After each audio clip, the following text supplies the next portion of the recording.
मंडळी रामराम. प्रेरणा कुणापासून तरी घ्यावी आणि त्या प्रेरणेतून काहीतरी घडावं. आम्हाला ही अशीच प्रेरणा मिळाली त्या कांबळे नावाच्या माणसाच्या कवितेतून. अत्यंत अप्रतिम अशी कविता.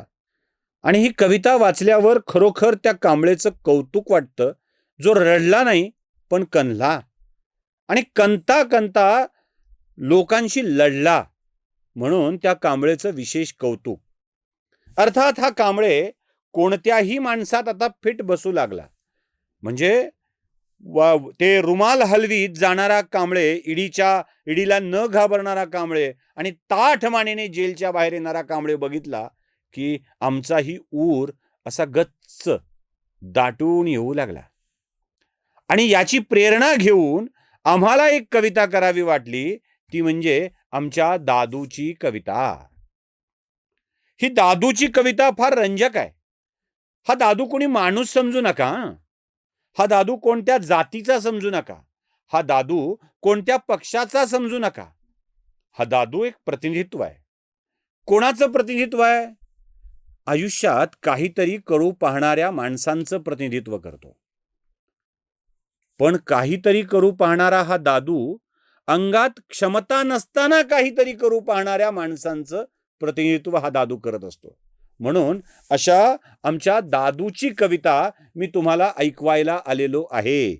आपण ती पूर्ण कविता ऐकावी, पहावी, वाचावी. आमचा दादू शहाणा झाला. शहाणा झाला म्हणजे लौकिक अर्थानं शहाणा झाला. म्हणजे उगाच शहाणा झाला म्हणजे काय अजून वेगळं समजू नका. आमचा दादू शहाणा झाला, पित्याला पक्षात घे म्हणू लागला. आमचा दादू शहाणा झाला, पित्याला पक्षात घे म्हणू लागला.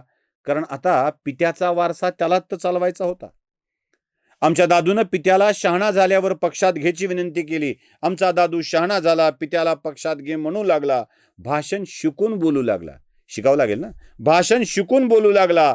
पित्याचा डाव बघून घेतला. आपला पिता कोणकोणता डाव टाकतोय ते बघितलं. पित्याचा डाव बघून घेतला आणि दादू पक्षात आला. पित्यानं सांगितलं, सांभाळा दादूला, आदूला. आणि पित्याचा डाव समजून घेतला आणि दादू पक्षात आला. बापाला सोडा, आता माझंच ऐका म्हणू लागला. बापाला सोडा, आता माझंच ऐका असं लोकांना सांगू लागला. लोकांनी दादू घरात कोंडला. आता सांगितल्यावर काय करणार लोक? लोकांनी दादू घरात कोंडला. पक्ष फोडून वेगळा डाव मांडला. पक्ष फोडून नवा डाव मांडला. पण दादू नाही रडला. त्याने एक टोमणा फेकून मारला. आवाज आला टनकन. कसा मारला? एक टोमणा फेकून मारला, टनकन. आता दादू सैनिकांचा प्रमुख झाला. जमलेल्या माझ्या तमाम असलं काही बोलू लागला. आता दादू सैनिकांचा प्रमुख झाला. जमलेल्या माझ्या तमाम असलं काही बोलू लागला. छोट्याला तो म्हणाला, आता मीच तुझा नेता. छोटा पण कमी नव्हता. छोटा बोलला, वा रे म्हणे भाऊ, मी आणि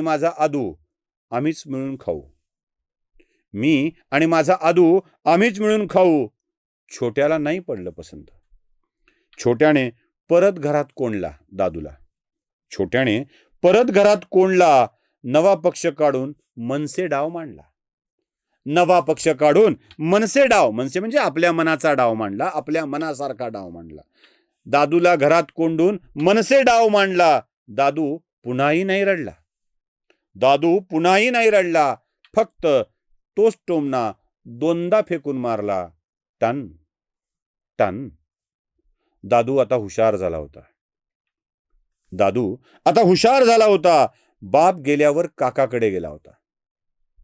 बाप गेल्यावर काकाकडे गेला होता. दोस्ताला गाडून दुश्मनाला जवळ केला होता. त्याला काकाने राज्याचा प्रमुख केला. दादूला काकाने राज्याचा प्रमुख केला. तो एकाला म्हणाला, मीच तुझा बाप. एका ऐकतोय कसला त्याने दिला ताप. एका ऐकतोय कसला त्याने दिला ताप. पुन्हा सगळ्यांनी दादूला घरात कोंडला. पुन्हा सगळ्यांनी दादूला घरात कोंडला. पक्ष बाजूला घेऊन आपलाच डाव मांडला. पक्ष बाजूला घेऊन आपलाच डाव मांडला. पण दादू पुन्हाही नाही रडला. पण दादू पुन्हाही नाही रडला. त्याने टोमणा 3दा फेकून मारला. टन टन टन. आता दादू पक्का सुडाने पेटला होता.